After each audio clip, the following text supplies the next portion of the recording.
Hey everyone, welcome to episode 3 of Blueprint. My name is Bayo Machado. It's been probably, I think, roughly 30 days since we did the last episode. Been super busy, but we're here to answer the following questions that have been curated from clients that we receive all the time, or even just prospects and stuff like that. So we curate them and answer them for you on the show. So without further ado, we'll get started with the first question.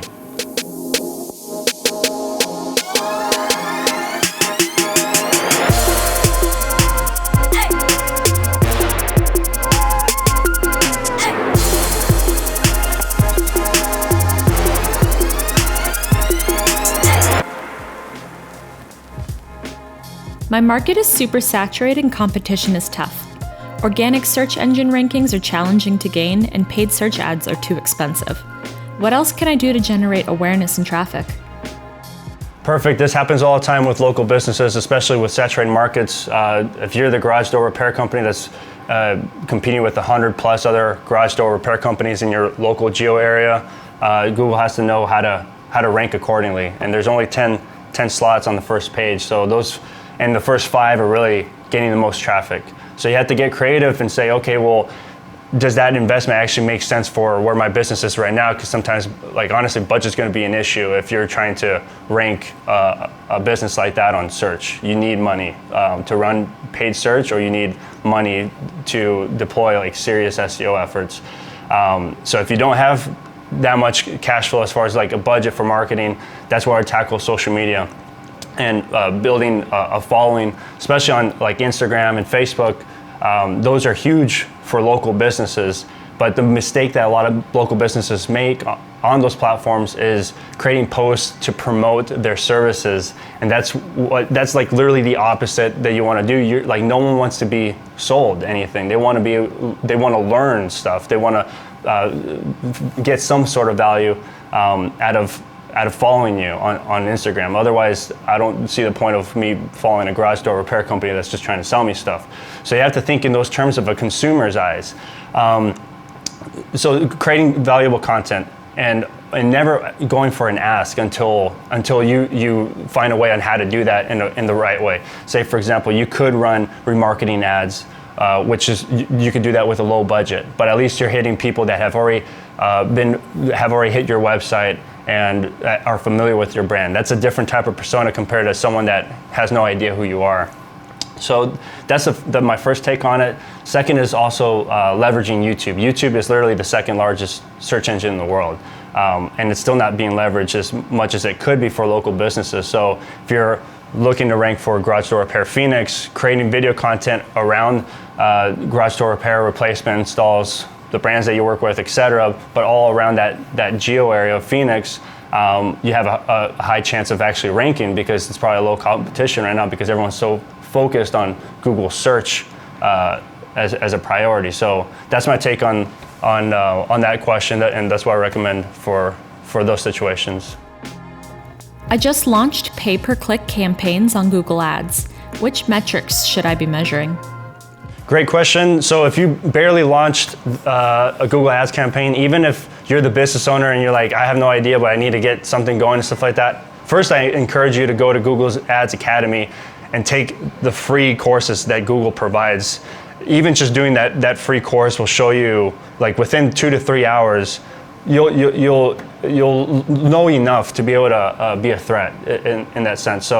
So do that, you'll become more familiar with all the metrics that are on there. But when you're running a campaign, the metrics that I'd be looking for, say for example, if it's a search campaign, is of course, am I gaining impressions, as even showing, to be honest. But second is the amount of clicks and my click-through rate. Click-through rate's really important, because if our ad's showing and we're receiving a healthy amount of clicks for it, then our rate between those two metrics will be pretty healthy. And it all depends on your industry. I mean, if you have an industry, or you're in the industry where there's urgency involved, where someone needs something now, so that person that's conducting that search may be more, they're probably further down the funnel, and they'll actually probably, their click activity will probably be higher. So you'll naturally see a higher click-through rate. So that's something I would be measuring. And then also your ad position. a lot of people want to go really aggressive and go for position 1. You don't necessarily always have to go for position 1. You could always go for between position 2 and 3. As long as you have really creative ad copy, you can maintain a healthy click-through rate and not be paying position 1 prices and saving some cash flow there. So you can actually gain more clicks within your current budget instead of just maxing it out for those top 1 position clicks. So those are the metrics I'd be looking at. Oh, lastly is leads, of course, is your conversion rate. Whatever it is, phone calls, or if it's a form submission, or even if you're doing just a lead magnet where you're providing something for free in exchange for contact information, and you're running paid advertising for that, you definitely want to be looking at your click-through rate. So when they land on your landing page, does your landing page deliver the claims and that you're claiming on your ad? You know, is your targeting, say for example your keyword, if it's a search campaign, is your keyword, your ad, and your landing page completely relevant, so that the user never feels like they just got taken somewhere else that they weren't really initially searching for. So that lastly, conversion rate's critical to making sure that you know what that is, and if it's low, you have to start identifying, well, why are people not converting? I know social media is important, but how do I go about getting started? What do I post? How often should I post? When it comes to social media, I think about it even just in the form of just content marketing. The social media at the end of the day is just an avenue to be able to reach your audience. It all comes down to content. Anything that's being posted on social media is actual content. So the question comes up as, okay, what type of content should I be creating? And I always start with your customers' pain points. What are the issues that they're having that your product or service addresses? Start from there and then grow from there. If you start, you probably already know or have a good idea as far as maybe what are frequently asked questions that you receive from customers or prospects all the time. Create content for that. I mean, honestly, you're going to save yourself some time because you may not receive the question as often directly because you provide a resource for them. So you're actually nurturing them down the funnel without you having to do the hand-holding work at that point. But yeah, at the end of the day, always answer your consumers' or prospects' questions and go from there. I'm running a Facebook ads campaign to a new audience, but no one is converting into a lead. What can I do to fix my campaign performance? So first you need to adjust mentally how you're approaching that, because you're expecting people to take an action when they don't know who you are yet. You've introduced them to your brand for the first time ever. This is a cold audience. The last time I don't know how often this happens, but usually people, if you ask for marriage on the first date, like that person will run away and never talk to you again. So this is the same thing with advertising on Facebook and Instagram and stuff like that is you're not going for the lead. If now there is a lot of content online right now communicating of like how you can produce leads from cold audiences, running Facebook campaigns, stuff like that. You can do that, but the aggressive has to be so darn aggressive. It has to be so aggressive, it's so eye-catching, the value is so much that someone can't let that offer go and they're gonna take action. That's how that works for lead generation to a cold audience. But if you're in the mode of building a brand and you're there for the long run and stuff like that, you're doing awareness campaigns, introducing the brand to a cold audience. From there, you drive that traffic to your site, cookie them so you can remarket to them and then nurture them. Now they're seeing your ads on Facebook, Instagram, Google, wherever you're remarketing. You're nurturing them and they're getting more comfortable with your brand and seeing it all the time. Then at some point you can start to segment them and say, okay, well this part of my audience and my remarketing list was interested in service A. So now I'm going to start to show ads that are specific to service A, and then maybe later on I can put a lead magnet, which is something that's something you provide for free in exchange for their contact information. What you're trying to do there is produce a lead. Once you have a lead, then there's still that nurturing effect to get them to be a paying customer. So there's a lot of phases, and it's important for all business owners to know that you have to be patient. You're not going to just run a paid campaign and get all these leads that come in tomorrow that are crazy high paying. You may get a bunch of leads, but it's because you made an investment up front to acquire the lead. Now it's your job to maintain that lead or create it into a paying customer, and then have the customer lifetime value kick in, so that if you're offering a service that then has more of a payout as far as revenue generator 6 months down the road, that's what you're working for at that point. So it's important to just really know, like, reality-wise, what are your main goals? Are you looking for lead generation up front, or are you actually looking for revenue to make later on down the road? How important is YouTube presence for a small business? Well, this actually kind of ties into one of the questions from earlier, but YouTube is a great opportunity. I mean, honestly, it's not that saturated yet. There's still a ton of, there's a ton of content on there, of course, but for especially for local niches, there's a huge amount of opportunity still. So you should still absolutely be leveraging YouTube, creating video content. And you can match that whole that creation process the same as you would do with blogging or anything else. Create content or in videos that are pertaining to answering the questions that you receive from your prospects all the time. If you're doing that, you can also find other ways on how to use that video. If it's a long form video like this, it can be cut up into 5 different pieces of micro content that then you can sprinkle on Twitter and Instagram and Facebook and stuff like that. So hands down, it's a huge opportunity for local businesses to be creating video content on YouTube.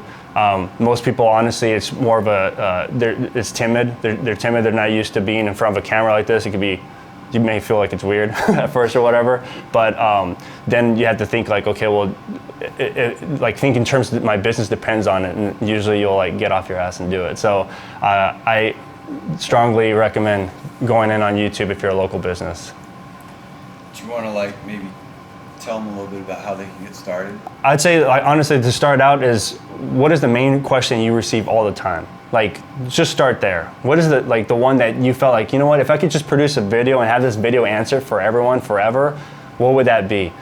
Once you have your question, literally just put yourself in a room in front of a camera and get comfortable talking to the camera, because it feels weird at first. But it's just repetition, it's just practice. Once you become comfortable with it, you'll get past that part. It's honestly no big deal, but really that's a hurdle that a lot of business owners, they stay behind. They don't want to take that action. But once you're comfortable with it, don't go for perfection. If you feel that the video you produced was 75% solid in your eyes, it's probably 95% solid in the eyes of your customers. So a lot of times we always put these high expectations, and it's just, there's no reason for it, literally at all. Especially if you have a plan to consistently put out content. Episode 1 or the first piece of content you put out may not be the best as compared to the 100th piece of content you put out there. But the thing is that once people are watching the 100th piece of content, you've earned their respect. You've been at it for a while, so they're not going to be critical about episode 1 and if you fumbled the word. It's not a big deal. So just get after it. Just push through it, and then just stay consistent. And almost do it with the expectation that no one's going to watch it, because then you could get rid of that expectation and just focus on producing high quality content. Good comparison is to look at Joe Rogan's first episode. Yeah, look at Joe Rogan's first episode. Like he was doing it in his room, in a dark room, with just holding a microphone. And now he's beating networks straight up. So there's the proof. How can I make sure my marketing emails don't end up in the spam folder? Well, don't spam. Let's start there. Meaning the people that you're sending emails out to, that make sure that they actually opted into your email list.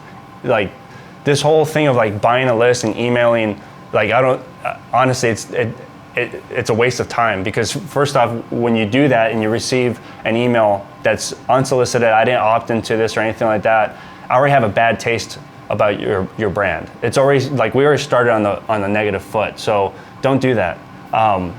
Always spend efforts on producing your list organically, which means running honestly probably paid ad campaigns on Facebook or Instagram and stuff like that, where you're offering something for free, a lead magnet, in exchange for contact information, so that the relationship that's being started is based off hey, I gave you this for free. Thank you for your contact info. I'll talk to you here later. But at least the customer or the prospect got something that was of value, and they did it on their terms. They decided to submit their contact information. So always doing ethical, natural list building is the best way to do it.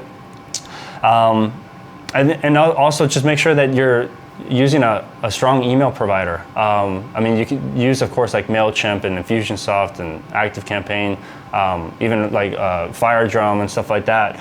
But those services, they're built to be able to handle, email delivery and having at least successful rates at that point and stuff like that too. But it comes down to the content, the newsletter itself. Don't make it spammy. Make sure that the list was created ethically, and you should be honestly not experiencing that many issues at that point. That's it? Okay, perfect. Thank you guys for checking out episode 3 of Blueprint. As always, you can submit your questions through Facebook, Instagram, YouTube, Twitter. Just use the hashtag Blueprint Show, and we'll be sure to answer those questions on the show. With that being said, I'll check you out all on episode 4. Thank you guys.